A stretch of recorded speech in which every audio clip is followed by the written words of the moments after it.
हो सकता है कि बहुत अच्छे तरीके से इस सड़क की मेंटेनेंस आने वाले समय में हो जाए। Once in a life time moment जब इस तरह की चीज़ें होती है। मैं यहाँ से पत्थर तक देख पा रहा हूँ पानी के अंदर।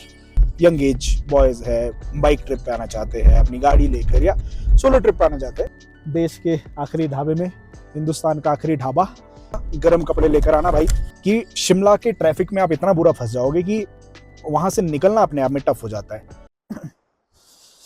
तो इस समय चितकुल में है हम लोग, और मतलब क्या ही बताऊं यार मैं। It's once in a life time moment जब इस तरह की चीज़ें होती है। आपने कभी एक्सपेक्ट नहीं किया होगा। ये चितकुल है और बहुत ही भयंकर वाला स्नोफॉल हो रहा है।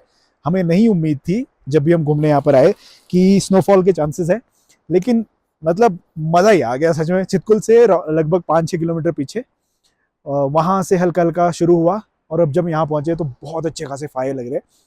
और मतलब बिल्कुल अनएक्सपेक्टेड है। मैं ये तो नहीं बोलूँगा कि आप आओ तो स्नोफॉल मिलेगा, बट हाँ चांसेस होते हैं, और it's completely about your luck कि आप आओ और आपको स्नोफॉल मिल जाए।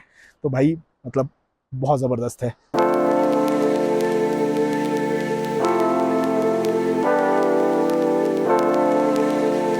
हाँ जी, तो स्वागत है आपका ये देश के आखिरी ढाबे में, हिंदुस्तान का आखिरी ढाबा। तो हम चितकुल पहुंच गए हैं। ये सबूत है कि हम लोग इस समय चितकुल में हैं, और मुझे लगता है कि अब इसके बाद मुझे सोसाइटी एक्सेप्ट कर लेगी कि हम चितकुल गए थे, तो इसके साथ फोटो खिंचाना एक तरह से कंपल्सरी जैसा हो जाता है। सबसे अच्छी बात है जो मुझे यहाँ पर लगी, एक तो जैसे स्नोफॉल हो रहा है, इससे पहले भी मैंने आपको जो वीडियोस दिखाए थे, स्नोफॉल हो रहा है, और स्नोफॉल के साथ जो पूरी स्नो है वो खड तक पहुँच गई, नीचे नदी है, और उसके साथ में जो पानी है ना वो इतना सुंदर है, इतना खूबसूरत लग रहा है। मैं शॉर्ट्स में दिखाऊंगा आपको वो चीज़, और बहुत ही प्यारा लग रहा है। पानी इतना क्लियर है, मतलब अभी मैं यहाँ से काफ़ी दूर है नीचे, मैं यहाँ से पत्थर तक देख पा रहा हूँ पानी के अंदर, और जो स्नो है उसका लेवल पूरा खड तक है। बहुत सही लग रहा है।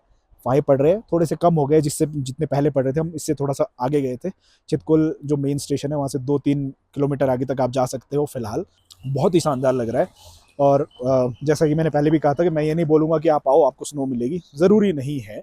It's completely up to weather, और हो सकता है कि ना भी मिले।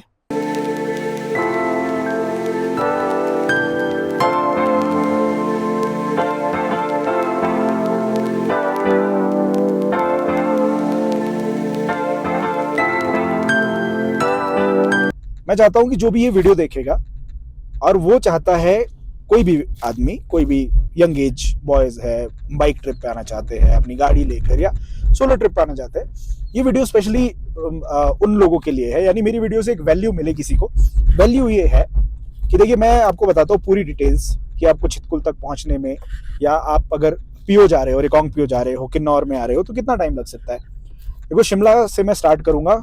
उससे पहले का ऑलमोस्ट सबको पता है कि शिमला से, दिल्ली से शिमला आ रहे हो कितना टाइम लगता है, चंडीगढ़ से पता है कितना टाइम लगता है। शिमला से जब आप किन्नौर के लिए निकलेंगे, तो अगर आप अर्ली मॉर्निंग निकलते हो या ऐसे टाइम पे निकलते हो जब ट्रैफिक नहीं है, कोशिश यही करना, तभी कम टाइम लगेगा। अदरवाइज आप बहुत ज़्यादा डिले कर दोगे, और डिले करने से इशू क्या रहता है कि शिमला के ट्रैफिक में आप इतना बुरा फंस जाओगे कि वहाँ से निकलना अपने आप में टफ हो जाता है।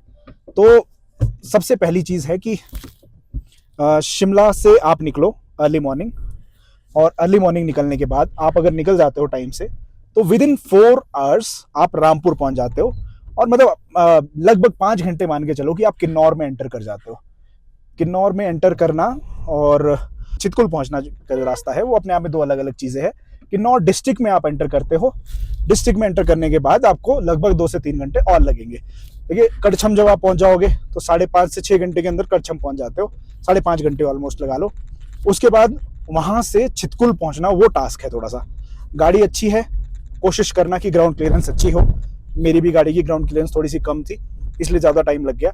अगर ग्राउंड क्लियरेंस अच्छी है तो आपकी गाड़ी अच्छा परफॉर्म करेगी, क्योंकि सड़क बहुत ख़राब है ना। अनवांटेड चीज़ें आपको देखने को मिलेगी, लाइक गड्ढे पड़े हैं, पॉट होल्स है, कई जगह पे सड़क ही उखड़ गई है, बहुत सारी चीज़ें हैं।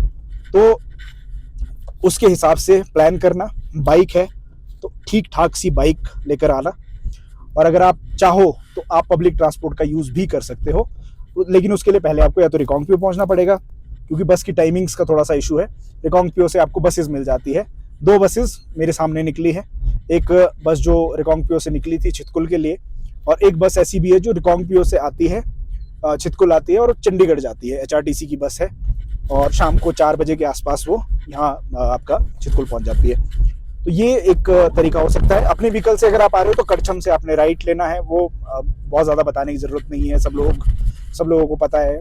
साइन बोर्ड्स आजकल लगे होते हैं, कोई बहुत ज़्यादा दूर दराज का ऐसा इलाका भी नहीं है कि बिल्कुल ही साइन बोर्ड्स नहीं है, लेकिन बड़ा ध्यान से आपको आना पड़ेगा। और अराउंड शिमला से आप मान के चलो कि हम लोग सुबह 6:15 बजे के आसपास निकले थे और चितकुल पहुंच गए थे 3:30-4 के बीच में, है ना। बीच में ब्रेकफास्ट के लिए ओनली रुके थे और बहुत ज़्यादा नहीं रुके थे।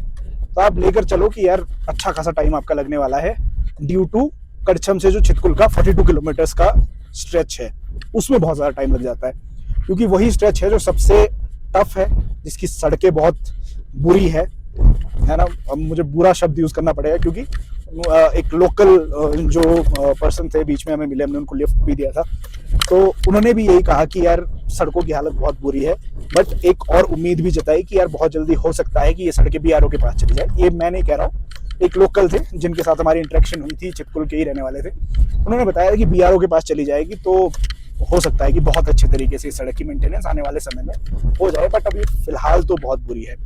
दूसरा, गर्म कपड़े लेकर आना भाई, क्योंकि बहुत ही अनएक्सपेक्टेड वेदर है, आपको पता भी नहीं चलेगा कब स्नोफॉल हो गया, है ना। और अगर आप टी-शर्ट या इस तरह के कपड़ों में घूम रहे हो तो भाई बीमार भी हो सकते हो। तो मेक योर ट्रिप अकॉर्डिंगली, है ना। बाय बाय, मिलते हैं।